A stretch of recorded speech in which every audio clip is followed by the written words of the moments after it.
Hi, everyone. Welcome back to another episode of the Reality Podcast.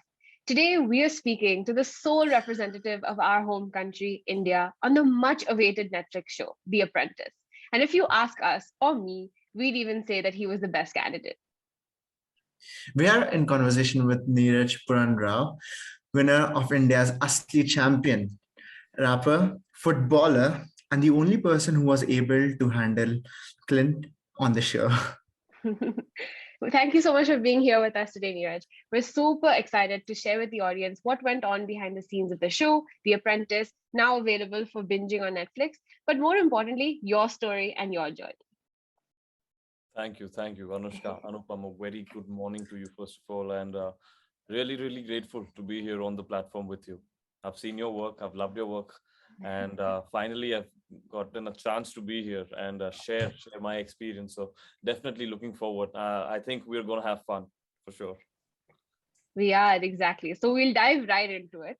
I really wanted to start with this question because I couldn't help but notice the power of Desis in The Apprentice. We saw so many amazing individuals from, of course, yourself, Ankiti, Kishan, Ritu, Niharika. So how did it make you feel to see so much brown representation on the show? I think you starting off with this question, I think it really sets the tone to the conversation because, this is something that I'm a very big believer of, that as a country, we've got so much to offer apart from IT expertise, apart from our Bollywood influence.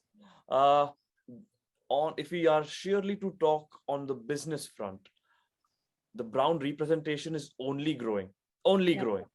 And especially me being part of the competition and seeing fellow individuals from the same ethnicity being in positions of influence, being in position of power of such big organizations, it just makes me believe that, you know what, we are making it as a community. We are definitely on the scene, but not just surviving, but thriving. Like I've spoken to Niharika personally. The girl is an absolute killer. Yeah. She's a sharpshooter. I've spoken to Kishan, again, Indian ethnicity, Sudhir Agarwal, India, Ritu Fogart, one of the hottest deals in the one championship right now, one of the best pound by pound fighter.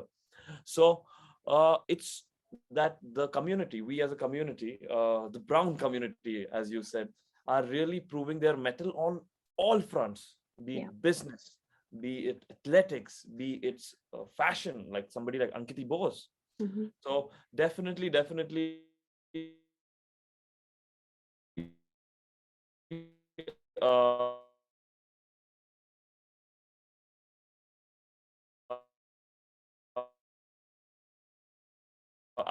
For sure. I mean, I only know watching the show, I felt so proud seeing so much brown representation, right? Because somewhere subconsciously, when I start watching a show, I want to see representation. I want to feel that connect. And I was so pleasantly surprised every other episode. I was like, oh my God, yes, another Desi, another brown person. It just hit home for me. And I loved it because, of course, the show is based in Singapore. So for me, being based in Hong Kong, I was like, amazing. We've made it to Singapore. Only so much left until we take over the world. Definitely. And you know what? I remember, and please don't take it very seriously. This is just like a joke. When in my initial days, when I met my fellow contestants, and these are contestants from all across the world.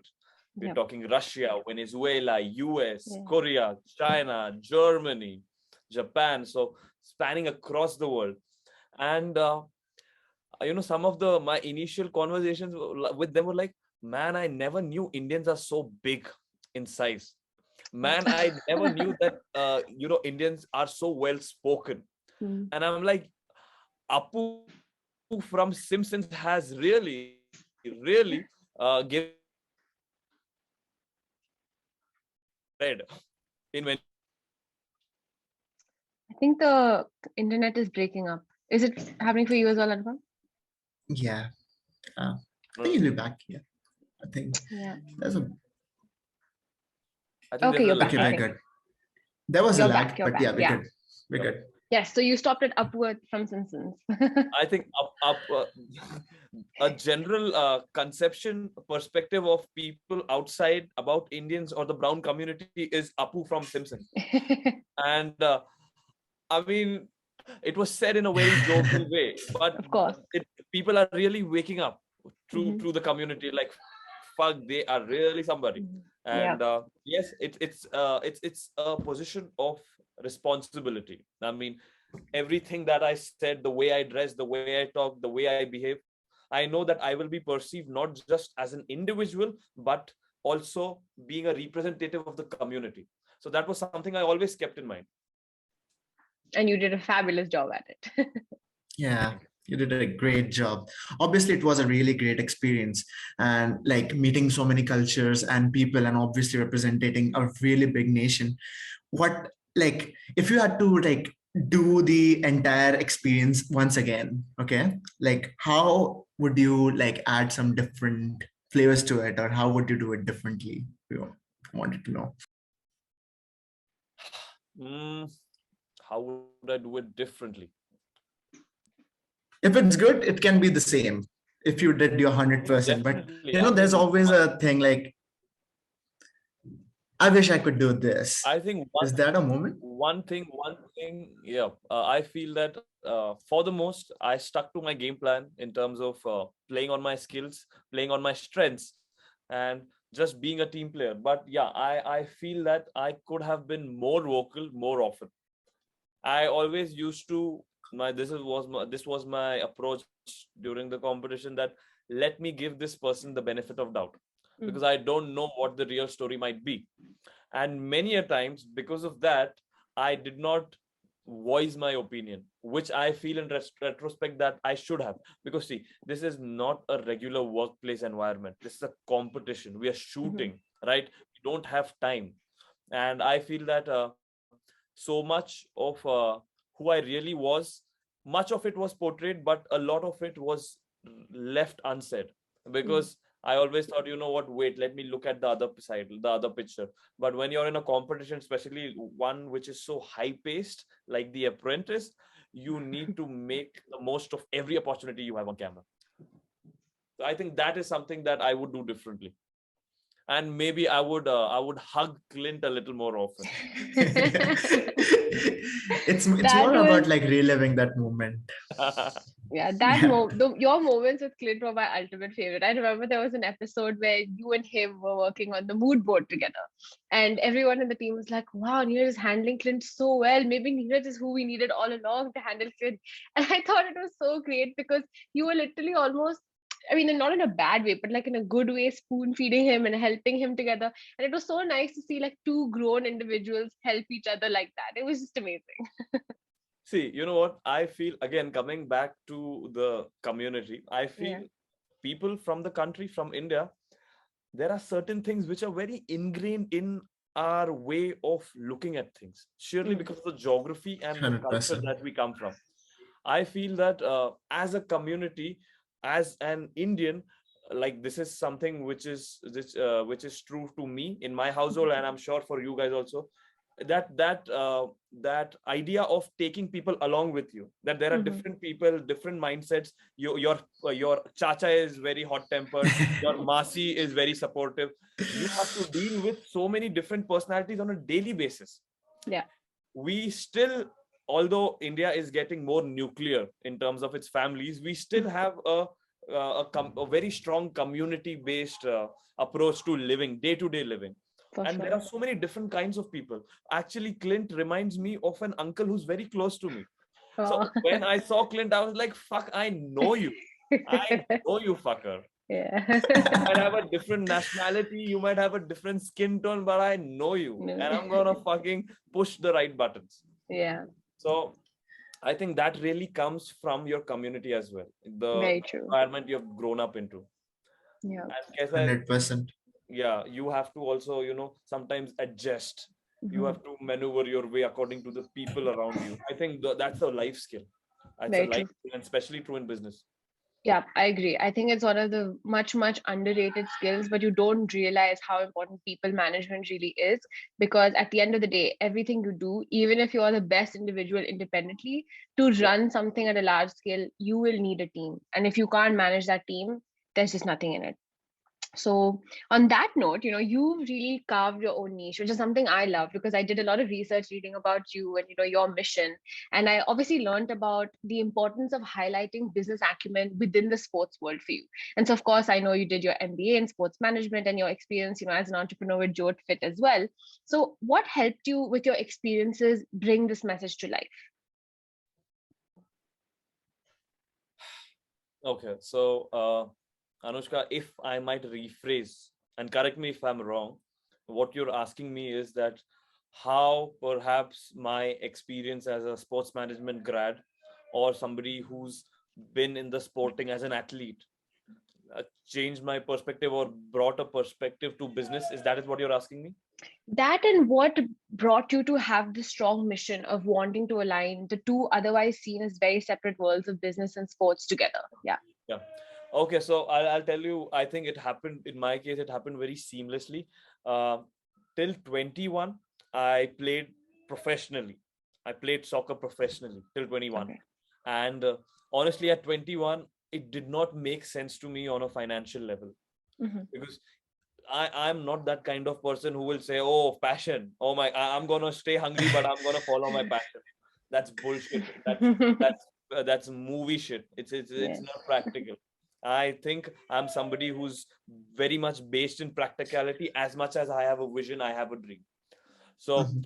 at 21, I realized after looking at my seniors, and also, at that point, the sporting infrastructure, the soccer infrastructure was not as strong. We're talking about 2014, 15ish. After which, when ISL came, the Indian Super League with Reliance coming in, the entire game changed. But I'm talking about a pre-ISL world in India.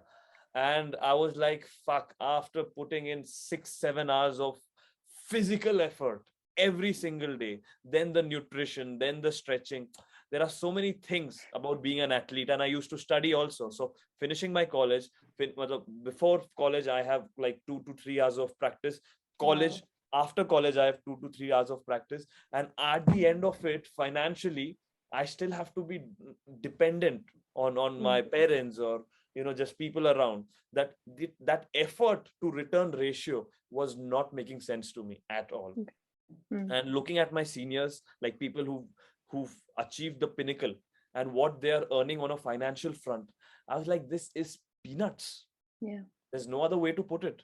And at 21, I decided that great, I had a good run, but I this is not the way of life. It cannot be. I don't want this. I want something more.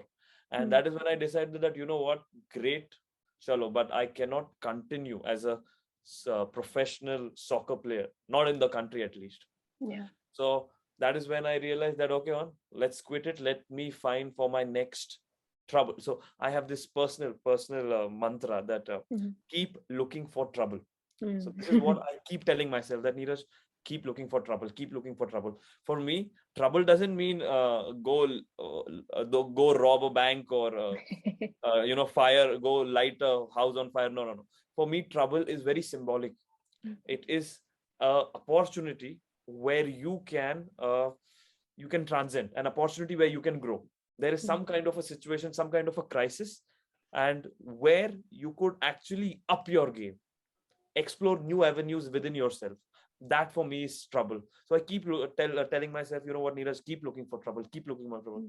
And at 21, I said that this trouble is over. Now let me look for my next trouble. And then there was this lag time, and I was still figuring out my way, and I found a friend of mine who was very interested in starting a business. This is when I just finished my undergrad, and I was like, okay, business sounds interesting, what are we going to do? He said he's got an idea that we can actually start a laundry company, an online laundry business.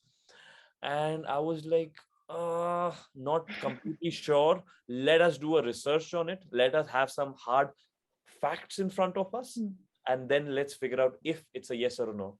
We did our research, and Pune, where I come from, it is called the Oxford of the East. The sheer number of institutes that we have per square kilometer is mind-boggling. And so many of the students are outstation students. So laundry is a very day-to-day requirement. Now I'm giving you a sermon on the laundry industry, but this was our Completely fine. yeah. So anyways, long story short, we decided, okay, laundry looks like a market to be disrupted, and we did our research on what is happening. And see, yeah, this side of me, the business side of me, it really came through experience. I was like, acha, laundry, if you want to do a laundry business, so yeah, who's gonna take this? So basically, what I was doing was finding my target audience. Now I have words to describe it, but back then it was like just common sense कि यार मेरे को बेचना है but खरीदने कौन वाला है? Yep. Okay, खरीदने वाला है but ये बंदा कहाँ पे है? So targeting your going another level into targeting. Then मैं बोल रहा हूँ यार, how can I have more people to take this service? So basically I'm talking about marketing. What is my strategy for marketing? I can put terms to these experiences now in retrospect. Back then it was just common sense. Yeah, so it was just figuring out along the way. We did it for over a year, that laundry thing, and honestly, that venture, and it failed miserably. Let me also add that it failed miserably. Fun fact, there is a laundry mafia in Pune. If you I know. I think it's Dhoyo, right? No. Oyo is something else. Oyo No, Dhoyo. It's like DHOOY. Yeah, it's this is no. Something like that. I'm not talking about the new age companies. I'm talking about that traditional laundrymen who Oh, okay. are laundry guys for generations. There's a fucking mafia. Oh my God. I'm totally going off topic. A laundry guy, one of my laundry boys was kidnapped. I had to go talk to them and get it's such a petty thing. Oh the my laundry God. mafia has kidnapped the laundry. Is this based out of Pune? Yes. This Okay, is because some other barrier to entry altogether. Oh my God, because my family lives in Pune, so like I didn't know about this. This is good to know. This problem is not for family people. This is most of these problems are for outstation Like for business students. Yeah. And business is trying to come in. Anyways, my point is that sports happened to me. I had a little bit of a taste of what business is. And during that phase of laundry, Tidy Spidey was the name of our company. Oh wow. Tidy Spidey, I realized that in my team, we had 3 people, and the 2 of them couldn't talk for their lives. And I would never considered myself much of a speaker till then, but it was like sheerly through the need. यार तू तो नहीं बोल रहा है, तू भी नहीं बोल रहा है, मेरे को ही बोलना पड़ेगा. So that is when I realized that, you know what, I am actually having a lot of fun talking to individuals, talking to big crowds, engaging their attention. And that is something that was the start of my, I would say, journey as a speaker. And then after a year, we decided this is not working. I cannot be getting calls from laundry mafia of all people. So he's like, that happened. Then I got into MBA. That is when MBA happened to me. I came to know through a friend that Symbiosis is starting a Symbiosis School of Sports Sciences. It's the first of its kind. And at this point, it's a very experimental course, because Symbiosis is just gauging the interest, because sports, even today, after I finished my post-graduation 4 years back. But even today, it is still in a stage that we are just embracing sports management graduates. We've got athletes, but sports management grads is something of a new concept even today in the country. So back then, it was a different story altogether. People were not able to comprehend what I'm doing. Like, sports management, to gym trainer hai kya? I'm like, no, it is still hardcore MBA, but only catered specifically to the sports industry. Anyways, that happened. And within that 2 years, I really got to have a much better understanding of businesses. What are the back-end processes, how businesses work, especially in the sports domain. And that is when also India's RealiTEA champion happened, actually. Fun story. We had a 2-month internship period after my first year. Okay. First year was done. We had a 2-month internship period, and then coming back to the second year. during the last month of my second semester, I came to know that there is some fitness competition happening in Pune. I was like, great. And see, okay, and a side story to it, I'm like a gymaholic, you can say. I Yeah. love Same working out. here, same here. So just working out, it really gives me a lot of my inspiration for life comes from me sweating it out every day, Mm. honestly. Yeah. So I came to know there's such a competition, and I'm a very competitive guy. I said, you know what, I'm gonna go there. Mm. And there were all full-time athletes. It was a CrossFit Wow. competition, and I was just managing my workouts post college, 2 hours, because after I quit football, Yeah. the hours of workout dramatically came down Yeah. naturally. Hmm. But I still tried to keep myself physically fit. College, maybe I used to do as much as I could. I come to know about this competition. I go there. I end up coming in the podium top three in Pune. Wow. And the organizers tell me that, you know what, Niraj, you have a certain personality. Why don't you try for this competition which is happening in Bombay, a reality show? And till that point in my life, this is around I was 21ish. 20, no, I was not 21ish. I was 23ish. Sorry. Hmm. I was like, reality show? What the fuck am I gonna do there? I don't think so it's a good idea, but Yeah. that individual, Shivoham, who's one of the biggest trainers in the country, Mm. I love the man. He told me that, Neeraj, I think you should go. And sheerly because he said I should go, I went. And Wow. there were And that's auditions. that. You ended up becoming the Asli champion. That is what we say is that. So yeah, it happened. And it was, I was not really at that point, I couldn't understand the gravity of it. For Mhm. me, it was a competition. I have been part of n number of competitions in my life. Football, gymnastics was something I did very briefly for a year. Wow. So competition is nothing new for me. I was like, this is another competition. Great. I won it. Great. If I lose, okay, probably next. Yeah. But that was my first taste to the entertainment industry because it was a reality show after all. And Yeah. I came to know, okay, there is so much effort, the sheer number of crew, Yeah. cameras, sound, lighting, so many departments, direction, production. Uh, I really came to know that, wow, this is a very exciting industry. This Yeah. was my first introduction to the industry. And I was like, okay, there's definitely something to it.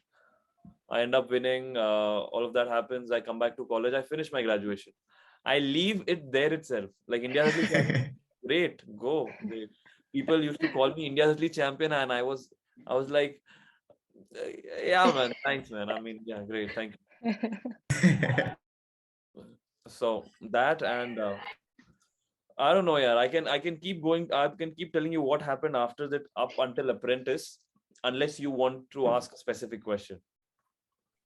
No, I mean, for me, the question is really what I love about your journey specifically is a lot of people tend to think, when you work full time or after graduation, you have to specialize in only what you've done. And in the 21st century today, that's really not true. And, on the show, one of my most favorite things is, unfortunately, a lot of people don't associate good public speaking with Indians, even though we are great speakers. We're some of the smartest minds on the planet. People just don't see that confidence pan into the speaking part of things. But in the first episode itself, you presenting for your team, I felt a great sense of pride because I too am quite a talker. I love talking, can go on forever and forever. But to be able to see someone who is from a similar background to you represent that on such a large scale is just amazing, especially when everyone else was so international. And in those bites, I don't know what they call them, but when other people talk about and they retrospect on the situation, one of Yeah. the first things I think Irina mentioned about you was you were an amazing storyteller. And I was like, exactly, this is a craft that Indians have too. Like, this does need to come to the limelight as well. So I think it's just great, that you are a jack of all trades, which is the best way to be, dipping your feet into kind of everything and doing the best you can at it, which is amazing. See, I am. This is something that came to me very naturally, but this is a trend that I have been seeing in because I read a lot. Mhm. I've cultivated this habit over time of understanding journey of people who've already made it, trying to Mm, take some cues from their stories. And mm, I feel in today's life, any 20-year something for the next decade should commit themselves to doing as many things as they can. Yeah. From 20 to 30, do not think about, I only want to do this. Even you have a little bit of inclination towards something, do your research, go for it. Yeah. And at least stick to it for at least 6 months. At least 6 months. Ho raha hai? Okay, figure out. Nahi ho raha hai, quit. Do not be ashamed to quit. Trust me, I have quit from so many places. My first internship post college, I quit in 3 days. Because I was like, fuck, iska koi matlab hi nahi hai. I cannot do this. I think this is something, and I would also say that here my family has also been very supportive. That is a privilege for sure. Not many of us have that privilege. If, for example, I had a big financial burden on my head, I wouldn't be thinking about exploring myself, about trying as many things. But for most of us, we do not have something like that which is holding us back. The question is then, why would you not invest in yourself? I think 20 to 30 is time to explore yourself and investing that time on yourself. So just do random stuff. 10 years of random stuff, trust me, you will understand what you want to do in life. Take risk, fall flat, and then get back up. Fall down 7, get up 8. That's the mantra. You know, Niraj, I totally relate to your, I just wanted to say this from my heart. I totally relate your story completely with me, because by the age of 18, even I left football because I used to play, like I went till district and I used to play like DSO and then under 19. And then it happened to me at that moment, like, okay, like, is this something really I want to do? Because, you know, the football infrastructure in India, it's like, it makes you rethink, like, क्या भाई सच में करना है ये चीज, and then they're like, okay, as compared to the other people like in Europe where they're already playing like such a professional sport at the age of 14, it makes you realize, okay, at age of 19 what you're doing here and stuff. So your story completely relates to me, and I mean, thank you so much for sharing it. I mean, see, all of us have these. I think the more people you talk to, the more you understand that everyone has had a similar experience. I might have that in football. You have that in football. Anushka might have had that in some other field.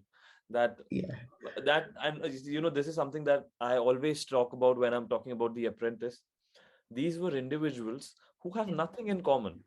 Different geographies, different age, different experiences, different ambitions.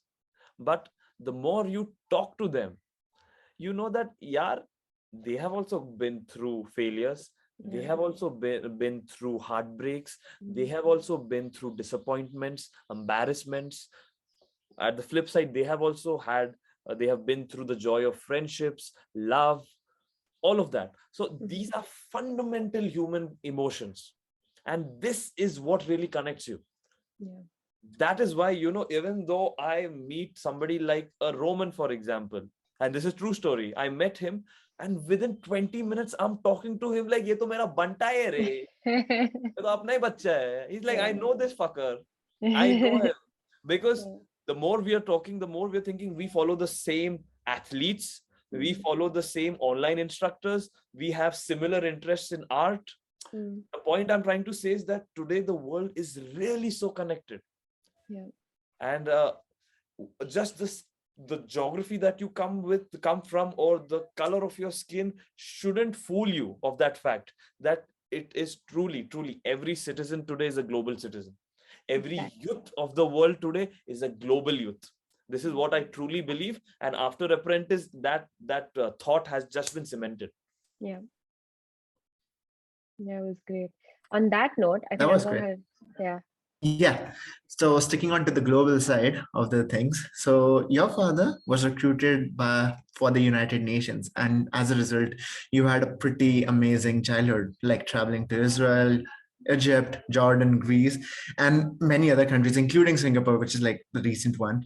And you live in India and filmed the show in Singapore. What was the learning and being exposed to many countries? Like firstly, I think you guys have done your research very well. Thank you.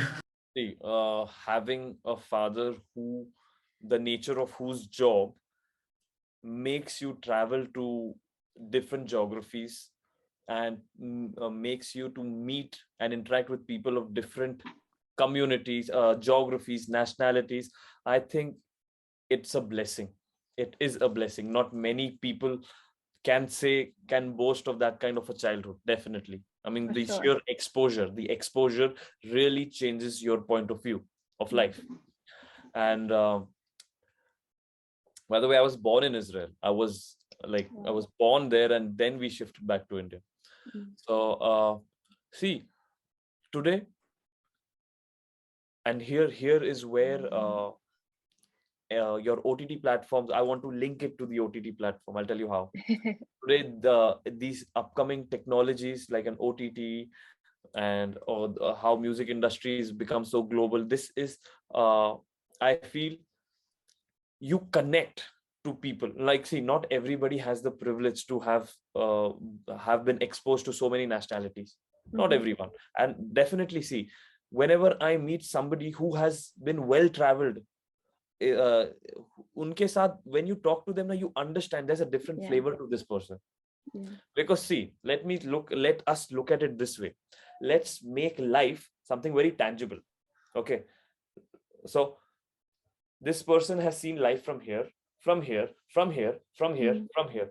This person has so many perspectives on how life is lived in different parts. Fundamental emotions